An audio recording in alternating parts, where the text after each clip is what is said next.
बिस्मिल्लाहिर्रहमानिर्रहीम। अल्हम्दुलिल्लाहि रब्बिल आलमीन वस्सलातु वस्सलामु अला रसूलिहिल करीम मुहम्मद इब्न अब्दिल्लाहिल अमीन व अला आलिहि व अस्हाबिहि अजमाइन व मन तबिअहुम बि इहसानिन इला यौमिद्दीन अम्मा बअद। फ़क़द क़ाल अल्लाहु तबारक व तआला फ़िल क़ुरआनिल मजीद वल फ़ुरक़ानिल हमीद। फ़अऊज़ु बिल्लाहि मिनश शैतानिर रजीम। बिस्मिल्लाहिर रहमानिर रहीम। या अय्युहल्लज़ीना आमनू क़ू अन्फुसकुम व अहलीकुम नारा। सदक़ल्लाहुल अज़ीम। व क़ाल अन्नबिय्यु सल्लल्लाहु अलैहि वसल्लम अला कुल्लुकुम राइन व कुल्लुकुम मसऊलुन अन रइयतिही औ कमा क़ाल अलैहि सलातु वस्सलाम। मैं गुज़िश्ता की गुफ्तगू कुछ दोहराता हूँ ताकि आज की गुफ्तगू समझने में सहूलत हो जाए। औलाद एक नेमत है, ये आफ़ियत भी है, राहत भी है, बुढ़ापे में लाठी और सहारा भी है और मरने के बाद दर्जात की बुलंदी का सबब भी है। लेकिन ये उस वक्त है जब औलाद के जो हुकूक है उसको अदा करने की फ़िक्र की जाए।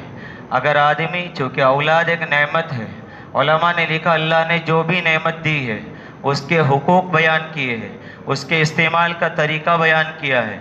आदमी उन हुकूक को सामने रख कर उसी तरीके के मुताबिक नेमत को इस्तेमाल करे जिस तरीके के मुताबिक इस्तेमाल करने का हुक्म है, तो ये नेमत आदमी को फ़ायदा पहुंचाती है।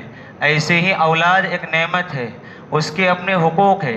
अगर आदमी उन हुकूक का ख्याल रखे तो ये नेमत भी है, राहत भी है, आफ़ियत भी है, बुढ़ापे में लाठी और सहारा भी है और मरने के बाद दर्जात के बुलंदी का सबब भी है।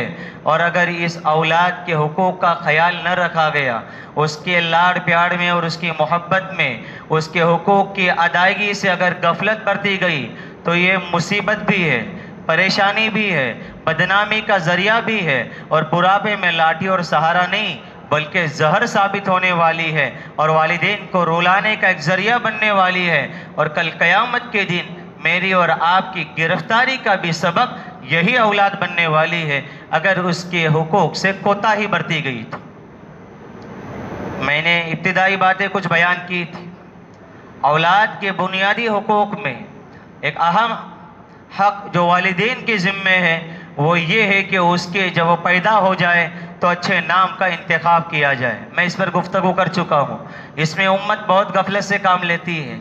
आजकल वस व मिजाज और दिन ब दिन वो मोबाइल का इस्तेमाल और अजीब अजीब हम लोगों की तबीयतों में तब्दीलियाँ, बस वो मिजाज ही बन चुका है कि नाम ऐसा रखेंगे कि बस्ती में किसी ने ना रखा हो। अल्लाह के बंदो, ये वालिदैन के ज़िम्मे औलाद का पहला हक़ है। मैं इससे पहले भी कह चुका हूँ, फिर कहता हूँ कि औलाद के हुकूक वालिदैन के ज़िम्मे पहले ही दिन से लाजिम होते हैं और वालिदैन के हुकूक औलाद के ज़िम्मे बड़े होने के बाद लाजिम होते हैं। औलाद के हुकूक वालिदैन लाड़ प्यार में पहले ही दिन से ज़ाये कर देते हैं। जब वो बुढ़ापे की दहलीज पर कदम रखते हैं, औलाद की खिदमत के मोहताज होते हैं और फिर यह औलाद वालिदैन की खिदमत नहीं करती है तो फिर रोते फिरते हैं कि हमारी औलाद हमारे हुकूक अदा नहीं करती। अल्लाह के बंदो, अगर तुमने उसके हुकूक की अदायगी की फ़िक्र की होती तो तुमको अपने औलाद से हुकूक की अदायगी का मुतालबा करने की कोई ज़रूरत नहीं पड़ती और तुम्हारी खिदमत करने को, तुम्हारे हुकूक अदा करने को, तुम्हारे पेशाब और पाखाना धोने को अपने लिए सआदत की चीज़ समझती और दर्जात की बुलंदी का सबब समझती। कोताही हम लोग करते हैं, लाड़ प्यार में उसके हुकूक का कोई ख्याल नहीं रखते हैं। जब वो रुलाना शुरू कर देती है तो फिर रोते फिरते हैं। इसीलिए मैं इस पर गुफ्तगू कर चुका हूँ, मुझको अगली गुफ्तगू करनी है। पहला, इसमें कोताही से काम न ले, नाम का असर रहता है। इसलिए जब भी औलाद पैदा हो कोशिश ये करें कि अच्छा नाम रखें। नया रखने में कोई हर्ज नहीं है, लेकिन माना अच्छा हो, नाम अच्छा हो, इसकी हम ज़रूर फिक्र करें। दूसरा हक़ जो बुनियादी हक़ है कि उसकी तरबियत की फ़िक्र की जाए और तरबियत के लिए सबसे बेहतरीन जगह और तरबियत की बेहतरीन चीज़ वो माँ की गोद है। यानी माँ बाप अगर बचपन से उसकी तरबियत की फिक्र करते हैं तो फिर वो बड़ा होने के बाद वो तब्दील हो जाए, इसके इम्कानात बहुत कम होते हैं। इसीलिए आप असलाफ पर नज़र दौड़ाएंगे। ये मदारिस, ये मकातिब और ये दीगर दावत व तबलीग का एक निज़ाम बाद में चलकर आया है। इससे पहले आप असलाफ के पीछे उनकी तब्दीलियों में जो चीज़ आपको नज़र आएंगी और उनके बड़ा बनने में और अल्लाह से ताल्लुक़ में और दीनदारी में आपको जो चीज़ नज़र आएंगी वो वालिदैन में से दोनों या फिर कोई एक आपको उसके पीछे ज़रूर नज़र आएगा। हम लोग तरबियत की कोई फिक्र ही नहीं करते। इसीलिए कहा इन्नल इल्म फी सिगर कन्नक्श अलल हजर, बचपन में सिखाया हुआ ऐसे है जैसे पत्थर पर नक्श किया हुआ है। पत्थर पर नक्श की हुई चीज का मिटना नामुमकिन है, ऐसे ही बचपन में जिस लाइन की तब्दीली और तरबियत होंगी बड़े होने के बाद उसके असरात नमूदार होने। हम लोग लार प्यार में उसकी कोई तरबियत की फिक्र ही नहीं करते, ना उसको दुआएं सिखाने का एहतिमाम, ना उसको अल्लाह का तारुफ कराने का एहतिमाम, ना उसको नमाज वुजू सिखाने का एहतिमाम। ये अजीब जुमला सुनने में मिलता है, अभी बच्चा है। अरे जब बच्चा है तो अब्बा बोल सकता है, बच्चा है तो अम्मी बोल सकता है, और डैडी और मॉम और जोनी जोनी यस पप्पा और खुदा मालूम सब बोल सकता है। और कहो कि लफ्ज़ अल्लाह बोलता है, बोले बच्चा छोटा है। कलमा आता है, बच्चा छोटा है। ये सारी चीजें कैसे बोलता है? वो इंग्लिश की नज़में कैसे पढ़ता है? वो इंग्लिश के अल्फाज कैसे इस्तेमाल करता है? वो तुमने माहौल दिया है, तुमने उस पर मेहनत की है, तुमने उसकी उस लाइन की तरबियत की है, इसीलिए उसने उसको कबूल किया है। लफ्ज़ अल्लाह सिखाने की फुर्सत नहीं, कलीमा याद कराने की तौफीक नहीं, शरीयत के अहकामात बुनियादी अकायद सिखाने की कोई फिक्र नहीं। वो कहते बच्चा है, और जब बड़ा होकर रुलाता है तो फिर आंसू बहाते। ये बचपन ही है उसकी तरबियत की जगह। इसे कहते हैं ना कि पेट का बिगड़ा हुआ दुनिया के पेट में नहीं बनता है, ऐसे ही माँ की गोद का बिगड़ा हुआ उसके बदलने के इम्कानात बहुत कम होते हैं। फिक्र माँ बाप की अव्वलीन तरजीहात में ये होनी चाहिए बात कि बचपन ही से उसके लिए ऐसे असबाब और ऐसी चीज़ें और ऐसा शेड्यूल एक बनाए जिससे वो बचपन ही से तरबियत लेना शुरू हो जाए, अल्लाह रसूल का नाम लेने वाला बने, और नमाज और वुजू और दीगर बुनियादी अहम जो चीज़ें हैं जिसको माँ बाप घर में अदा करते हैं उसका शौक़ उसके अंदर पैदा हो। और ये जिम्मेदारी किसकी है? वालिदैन की है। चंद सालों तक बच्चा तो घर में ही रहता है, वालिदैन के हवाले होता है, लेकिन हम उस पर कोई तवज्जो देने के लिए तैयार नहीं। इसीलिए दरख्वास्त है, मुझको अगली बात खत्म करनी है, पहुंचना है। दूसरा, तरबियत पर खूब तवज्जो दे, ऐसे असबाब इख्तियार करे जिससे हमारे बच्चे तरबियत याफ्ता हो, दीन का शौक हो, दीनदार हो, उनको दुआएं सुन्नतें उनको कलीमा याद हो। और ये उनकी उम्रें अभी से याद कराने की, जब सारी चीज़ें याद हो सकती है तो फिर दुआएं क्यों नहीं याद हो सकती है? तजुर्बाएं होती है, याद पढ़ते हैं बच्चियाँ दुआएं, कोई मुश्किल नहीं है। हमको माहौल देने की, हमको फिक्र करने की जरूरत है। तीसरी चीज और अहम चीज जो औलाद के हुकूक में से है, पहला उसका नाम अच्छा रखे, दूसरा उसकी तरबियत का बेहतरीन निज़ाम कायम करे, और तीसरा और बुनियादी हक यह है कि उसको कुरान करीम की तालीम और दीन की तालीम से उसको आरास्ता करे। इसमें भी वालिदैन बहुत गफलत बरतते हैं, और आजकल तो एजुकेशन का और वो स्कूल और कॉलेज का वालिदैन को ऐसा नशा लगा हुआ है कि नमाजें कज़ा हो रही हैं स्कूलों में, कोई पेशानी पर बल नहीं, बाल गलत तरीके से कटवाए जा रहे हैं, कोई पेशानी पे बल नहीं, चड्डियाँ जो छोटी छोटी पहनकर स्कूलों में भेजा जा रहा है जिसमें शरीयत के सतर का कोई ख्याल नहीं, और वालिदैन के पेशानी पर बल भी नहीं। 12 बजे से 5 बजे तक टाइमिंग स्कूल का है, बच्चे जा रहे हैं, साल हाँ साल जुमा की नमाज कज़ा हो रही है, वालिदैन के पेशानी पर कोई बल नहीं, इसलिए कि एजुकेशन मिलना चाहिए, वरना मालूम नहीं भूख से मर जाएगा जैसे हम लोग मर रहे। अजीब दीवानगी आजकल देख रहा हूं, जरूर दीजिए, हम लोग एजुकेशन के बिल्कुल मुखालिफ नहीं है, अच्छे से अच्छी तालीम दीजिए, अच्छी से अच्छा एजुकेशन दीजिए, लेकिन हम साथ में दरख्वास्त करते हैं कि दीनदार भी बनाइए। अजीब बात है, मुसलमानों के पढ़ने वाले बच्चे यहूदो नसारा के स्कूल और कॉलेज में पढ़ते हैं, और दीन कहां से मिलेगा? हया कहां से मिलेंगी? पर्दा कहां से मिलेगा? नमाजों की फिक्र कहां से आएंगी? और वालिदैन की खिदमत का जज्बा कब उनके अंदर पैदा होगा? जब वो तालीम यहूद और नसारा के और कैरों के स्कूलों में लेंगे। और वालिदैन खुशी में मुब्तला है, बच्चा इसी स्कूल में पढ़ता है, माह सालाना फीस 2,85,000 है, जैसे मुझसे एक साहब कह रहे थे फखर के साथ। बोले बच्चे की फीस है 2,85,000। एक मुझसे साहब कहने लगे, हमारे दोस्त थे, बोले 1 लाख फीस पे करता हूं, लेकिन फिर भी बच्चे को शैतान बनाकर भेजेंगे। इनके बाल देखो तो लगता है जोकरों से कम नहीं, कपड़े देखो तो देखकर लगता है ज़कात का मुस्तहिक, इधर फटा हुआ उधर फटा हुआ। ये एजुकेशन जो हया खत्म कर रहा है, पर्दा बोझ बन रहा है, निगाहें महफूज नहीं है, वालिदैन का अदब एहतराम खत्म कर रहा है, वालिदैन की कोई अज़मत नहीं, इसके बावजूद वालिदैन के पेशानी पर कोई बल नहीं है, बस एजुकेशन मिलना चाहिए। जबकि एजुकेशन जितना ज़रूरी नहीं, उससे ज़्यादा कुरान करीम और दीन की तालीमात उसके लिए ज़रूरी है। लेकिन हम बिल्कुल एजुकेशन के मुखालिफ नहीं, हम कहते हैं बेहतर से बेहतर इनको दुनियावी तालीम दी जाए, लेकिन दरख्वास्त ये करते हैं कि स्कूल इस्लामिक हो, मुस्लिम नहीं, इस्लामिक, जिसमें इस्लामिक कल्चर हो, नमाजों का एहतिमाम कराया जाता हो, शरीयत की पाबंदी कराई जाती हो। अरे हमारी बच्चियां एक डेस्क पर बैठती है, एक लड़का एक लड़की, वालिदैन के पेशानी पर बल नहीं,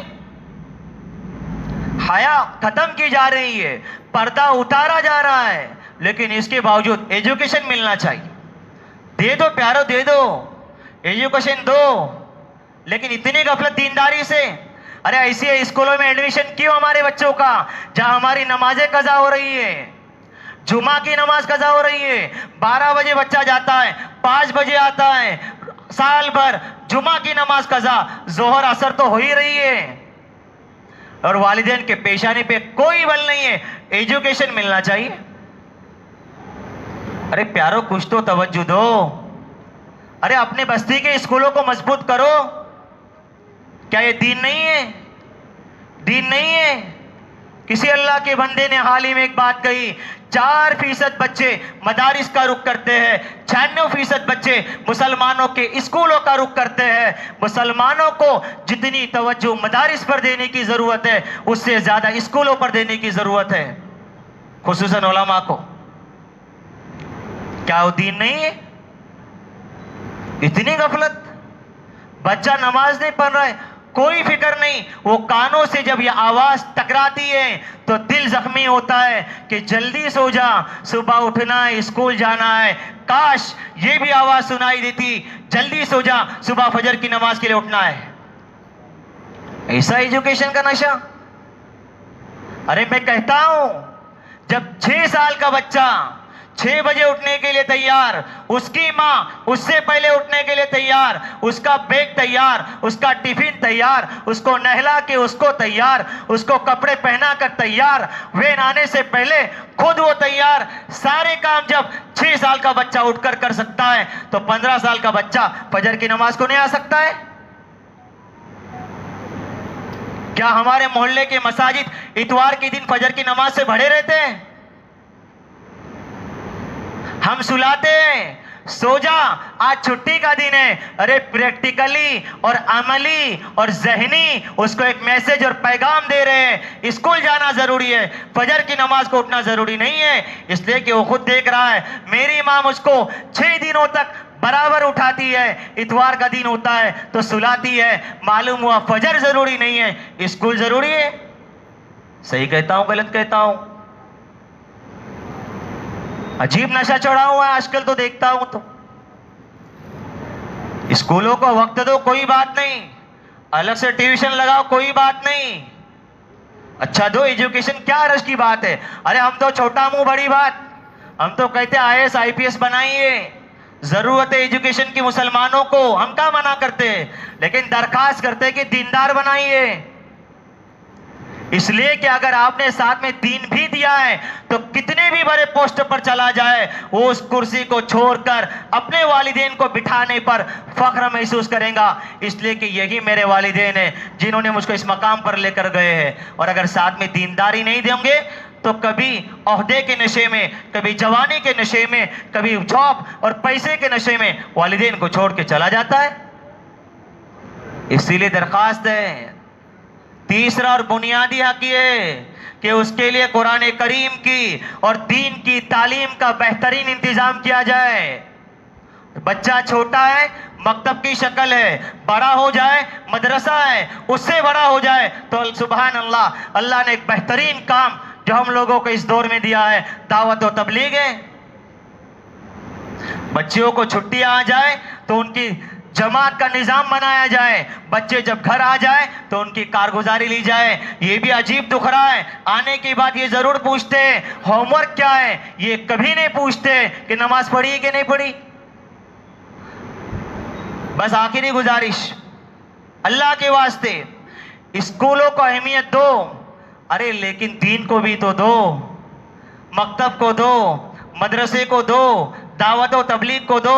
और मैं कहता हूं हालांकि होना तो ये चाहिए था कि मकतब, मदरसा और दावत और तबलीग को स्कूल से ज्यादा अहमियत दी जानी चाहिए थी, इसलिए कि ये आपके बच्चों का दीन भी बनाते हैं, दुनिया भी बनाते हैं, आपकी खिदमत के लिए बुढ़ापे में तैयार भी करते हैं। और ये स्कूल वाले, इसकी कोई गारंटी नहीं कि आपकी दुनिया भी बना दे, आखिरत तो छोड़ दीजिए। सही कहता हूं गलत कहता हूं? मकतब, मदरसा, दावतो, तबलीग के एहसानात हम लोगों पर स्कूल वालों से ज्यादा है, लेकिन स्कूल की अहमियत हमारे नजदीक इन तीनों चीजों के मुकाबले में ज्यादा है।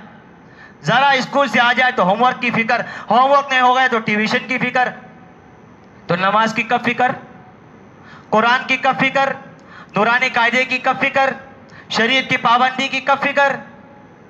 प्यारो, ये जुमला मत कहिए, छोटा है। इन्नल इल्म फी सिगर कन्नक्शी अलल हजर, जैसे तरबियत लेते लेते बड़ा हो जाएगा ना, फिर मेरे और आपके लिए दर्द सर बन जाएगा। गुफ्तगू और करनी थी, वक्त हो चुका है, बस करते हैं, आइंदा फिर किसी और मौजू पर करूंगा। दरखास्त है, अल्लाह के वास्ते तरबियत पर तवज्जो दीजिए। स्कूल के साथ साथ कुरान करीम की तालीमात की भी पाबंदी कराइए। मकतब से बच्चा आ जाए तो ज़रा उसको सबक पूछ लिया करे, मकतब भेजने से पहले सबक याद करा के भेजे। जिस पाबंदी के साथ स्कूल भेजते हो उसी पाबंदी के साथ मकतब भी भेजो। जैसे विदाउट यूनिफॉर्म कभी स्कूल नहीं भेजते, ऐसे ही कभी मकतब भी मत भेजा करो। जैसे स्कूल का होमवर्क करा के स्कूल भेजते हो, ऐसे ही मकतब का सबक याद करा के मकतब भेजा करो। 200-300 रुपया लेते, उसमें बोलते हाफिज जी बराबर नहीं पढ़ाते, और स्कूल में हजारों देंगे फिर भी क्या बोलेंगे, दूसरा ट्यूशन लगाओ, बच्चा कमजोर है। तो हम लोगों को भी दो 3-3 हजार रुपये। देखो चांद पर कैसा पहुंचाते तुम लोगों को। 300 दे के एहसानात, उधर 3000 भी दे के दूसरा ट्यूशन, बोले बच्चा पढ़ने में कमजोर है। तो हम लोग क्या पानी पिलाएंगे, इसमें पानी मिल में डाल के पिलाएंगे तुम लोगों को? करने का क्या हम लोगों ने? सारी शिकायतें हमारे यहाँ, बोले मौलाना बराबर नहीं पढ़ो, मौलाना बराबर 300 रुपये, उधर 3-3 हजार फीस देते, बोले बच्चा कमजोर है, दूसरी ट्यूशन की जरूरत। थोड़ा एहसास अपने अंदर पैदा करो, हिस अहमियत को समझो कि मकादी मदारिस, ये दावत और तबलीग वाले आपके बच्चे की दीन की भी फिक्र करते, दुनिया की भी फिक्र करते हैं, बाखलाक बनाते, आपकी खिदमत के एहसास उसको दिलाते। कितने इनके एहसानात है। इसीलिए मैं मना नहीं करता हूँ एजुकेशन से, ज़रूर दिए, दरख्वास्त ही करता हूँ इस्लामिक कल्चर वाले स्कूल हो, मुस्लिम स्कूल हो, इस्लामिक हो, और इसके लिए बेहतरीन है हम बाहर क्यों अपने बच्चों को भेजें जिसमें ईसाइयों के गीत पढ़ाए जाते हो, अजीब अजीब हरकतें गैर शरी और गैर इस्लामी कराए जाते हो। उससे बेहतर है कि हम अपने स्कूलों को मजबूत करें। इसीलिए दरख्वास्त, तालीम दीजिए, लेकिन इस शरीयत के हुदूद, कहीं शरीयत उससे छूट ना रही हो, नमाज़ें उससे कज़ा ना हो रही हो, उसको बेहया और बदअखलाक ना बनाया जा रहा हो। इसलिए दरख्वास्त है, इसकी क्या करें, फिक्र करें, करेंगे। हुकूक की अदायगी की फ़िक्र अल्लाह मुझको आपको तमाम को तौफीक अता फरमाए। एक मसला कई दिनों से सुनते आ रहा हूँ, उसमें मुसलमान बहुत ज़्यादा बेहतियाती भी बरतते हैं, इसलिए मुख्तसरन बयान करता हूँ। तफसील के लिए आप हज़रात मुफ्तियान इकराम से रब्ता करें। तिजारत का उसूल ये है कि आजकल ये मुसलमानों में एक चीज़ बहुत आम होती जा रही है, पैसा देते कर्जा, बोलते नफ़ा कौरा, बाबा इस पर इसको नफ़ा नहीं बोलते, इसको सूद बोलते हैं, हराम है वो। नफ़ा किसको बोलते हैं? क्या आपका पैसा तिजारत में लगे, नफ़ा नुकसान दोनों शक्लें हो और परसेंटेज तय हो। कभी 100 रुपया भी नफ़ा हो सकता है, कभी 1000 रुपया भी हो सकता है, कभी लाख भी हो सकता है। परसेंटेज के हिसाब से नफ़े की तकसीम हो। ये क्या बात हो गई, 1 लाख रुपए दे दिया और बोले महीना लगोड़े 3000 रुपये। ये बाबा नफ़ा नहीं है, ये सूद है। इस पर ऐलान जंग है। जब मुसलमानों का एक अच्छा खासा तबका इस गुनाह में जब मुब्तला हो जाएगा तो अल्लाह का अजाब हलाल हो जाएगा। क्यों परेशानी में डालते हो अपने आप को? माल के फरावाने के लिए हराम तरीके इख्तियार करोगे? यकीनन हो सकता है किसी को मसला मालूम ना हो, इसलिए भी करता हो। इसमें एक तफसील है। खुलासा क्या है कि हम तिजारत के लिए पैसे दें, तिजारत में हमारे पैसे लगे और नफ़ा नुकसान दोनों के लिए हम तैयार रहे, और नफ़ा जो प्रॉफिट होगा वो परसेंटेज के हिसाब से होगा। मैं तो पहले मुसलमानों को यही मशवरा देता हूँ कि तिजारत खुद से करो ना, क्यों देते दूसरे को? आपके पास नई सहूलतें, 2-4 लोग मिलकर पैसे जमा करके तिजारत करो। क्या तिजारत इबादत नहीं है? क्या खाली पहली सफ़ी इबादत है? तस्बीह लेके घूमना ही खाली इबादत है? या दीन के शोबों में ही लगना इबादत है? क्या तिजारत इबादत नहीं है? क्या तिजारत पर फजीलत नहीं है कि बिजनेसमैन जो शरीयत के हुदूद में रहते हुए सच्चाई के साथ, अमानतदारी के साथ तिजारत करता है, उसका हशर अल्लाह अंबिया के साथ करेंगे? ये कम फजीलत है? तो इसमें बुजुर्गी दिखाने की क्या ज़रूरत है? बुजुर्गी दिखाने क्या करो ना खुद से तिजारत। क्या अल्लाह ने क्या हम लोगों को अपाइश बनाया है? क्या तिजारत से मना किया है? फिर क्यों दूसरों को पैसे देते हो? चलिए आपके पास बहुत ज़्यादा एक्स्ट्रा दे रहे हैं, अलग बात है, तो उसमें शरीयत का कम से कम हुदूद का ख्याल तो रखो, हराम हलाल का। यह आजकल मुसलमानों में बड़ी बात सुनने मिलती है, 1000 रुपया कर्जा मांगो तो नहीं, लेकिन शाम तक लाखों रुपया ला के देंगे। नफ़ा क्या? नफ़ा? ये नफ़े नहीं, ये सूद है। ये नफ़ा है? मशक्क़त ने, नुकसान ने, कुछ भी तिजारत का ये नहीं, ख्याल नहीं, बोले नफ़ा। कहेगा नफ़ा ये हराम है। थोड़ा एहतियात करिए। कर्जे की भी फ़ज़ाइल किसी दिन बयान करूँगा, लेकिन आजकल मत दीजिए, हालात भी अच्छे नहीं है, मजाक करता हूँ। बयान तो करूँगा, लेकिन चलिए, अल्लाह वक्त भी बहुत ज़्यादा होगा। अल्लाह मुझको आपको अमल करने की तौफीक अता फरमाए। सुभान अल्लाह व बिहम्दिही, सुभान।